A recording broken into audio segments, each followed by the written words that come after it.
Déjà la parole, bonjour. Donc aujourd'hui, nous recevons la candidate Christine Troya. Bonjour Madame Troya, est-ce que vous pouvez vous présenter aux Donésiens ont la parole?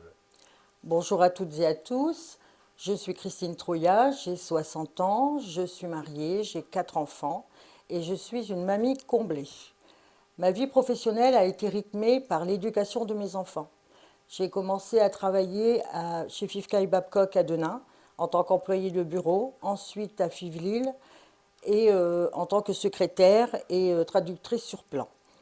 J'ai aussi eu des emplois de bureau dans le Denaisie et je me suis engagée auprès des personnes âgées dans les métiers du service à la personne.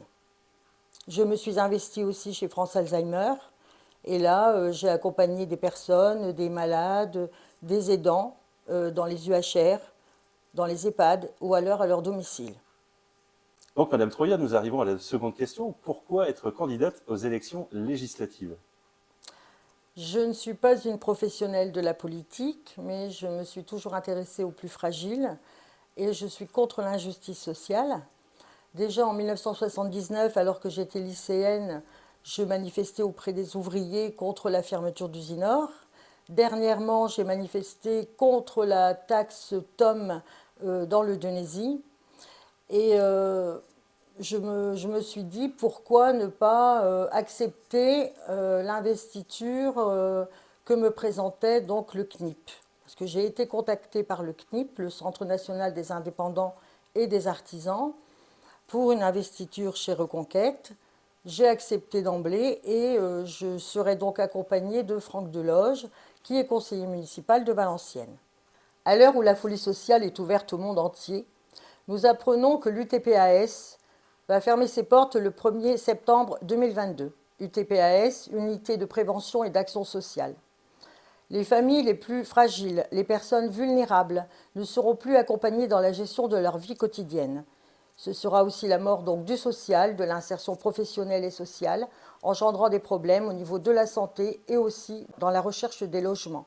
Nous pouvons constater aussi que le Centre des finances publiques de Denain fermera ses portes en 2023 et sera délocalisé à Wallers. Cela va aggraver encore la lenteur des démarches administratives des habitants de la circonscription et nous devons recréer un maillage territorial des services publics dans les villes et les campagnes. Issue d'une famille de policiers, je constate au quotidien le désengagement de l'État dans le domaine du régalien. Nous proposons d'augmenter les effectifs et d'octroyer des moyens supplémentaires à la police nationale. Donc Madame Troya, nous arrivons à la fin de cette interview. Donc vous avez la parole libre pour 1 minute 30 à 2 minutes. Vous avez la parole, c'est à vous. Merci de me donner la parole. Votez pour Christine Troya le 12 juin pour un meilleur pouvoir d'achat. En effet, il faut réindexer les salaires sur l'inflation. On n'en peut plus des chèques envoyés par le président Macron, on ne sait qui peut en bénéficier. Ce qu'il faut, c'est baisser les taxes, baisser les charges, baisser les impôts, baisser le prix du carburant. On n'en peut plus.